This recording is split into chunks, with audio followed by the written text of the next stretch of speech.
इसके अलावा जेट बम्बार्स की बात करते हैं। सितंबर 2015 में ज़ियारत रे तहसील सरवकई का एक इलाका है, वहाँ पर बमबारी हुई। मैंने खुद वो हालात अपने आंखों से देखे। ये जितना भी बयान कर रहा हूँ इनके बारे में चैलेंज देता हूँ। अभी स्टाम्प पेपर लीक होगा कि दुनिया के किसी भी रिसर्च वालों ने इसको गलत साबित कर दिया तो मुझे फांसी पर चढ़ा दिया जाए।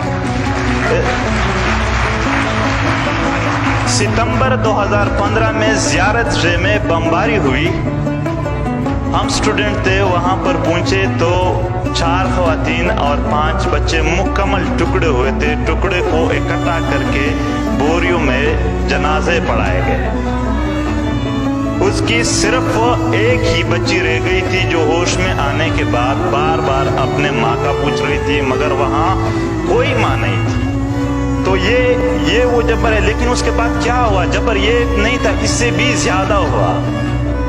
पाकिस्तानी मीडिया पर वहां पर पट्टी चल रही थी कि पाक फिजाया की कामयाबियां जारी, ज़ियारत रे में 13 दहशतगर्द हलाक।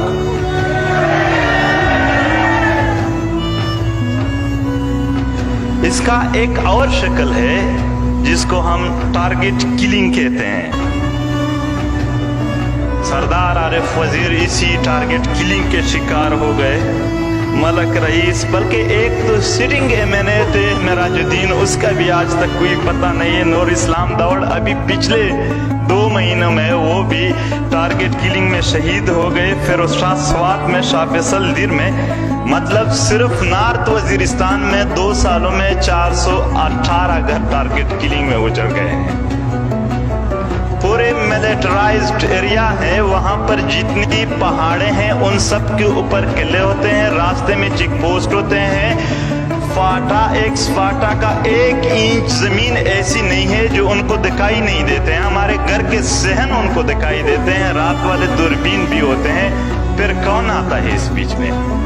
मेरे लिए में अभी फरवरी में 4 ख़वातीन को जो 16,000 रुपए की तनख्वाह पर NGOs के साथ काम करके अपने बच्चों को उन 4 को शहीद कर दिया गया, मगर आज तक इनका कोई इन्वेस्टिगेशन नहीं है।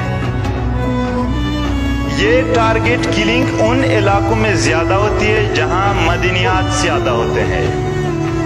नॉर्थ वजीरिस्तान, बोया मोहम्मद खेल जो कापर और गोल्ड से भरी पड़ी है, वहाँ के लोकल लोगों को ट्रक की ड्राइवरी भी नहीं मिलती है। चाइना के साथ एग्रीमेंट करके सिर्फ वहाँ पर लोगों को टारगेट किलिंग मिलती है और कुछ नहीं।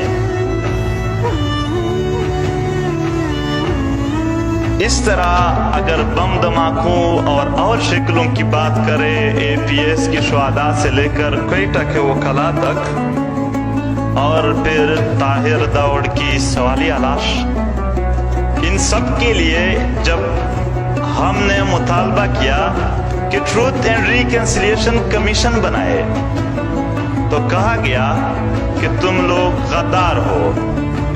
अपने मजलूम और महकूम लोगों की, आवाम की तर्जुमानी अगर गद्दारी है, बहुत ज्यादा फख्र है हमें इसमें। प्राउडली हम गद्दार हैं। हम इन जालिम जर्नलों के वफादार नहीं बनेंगे।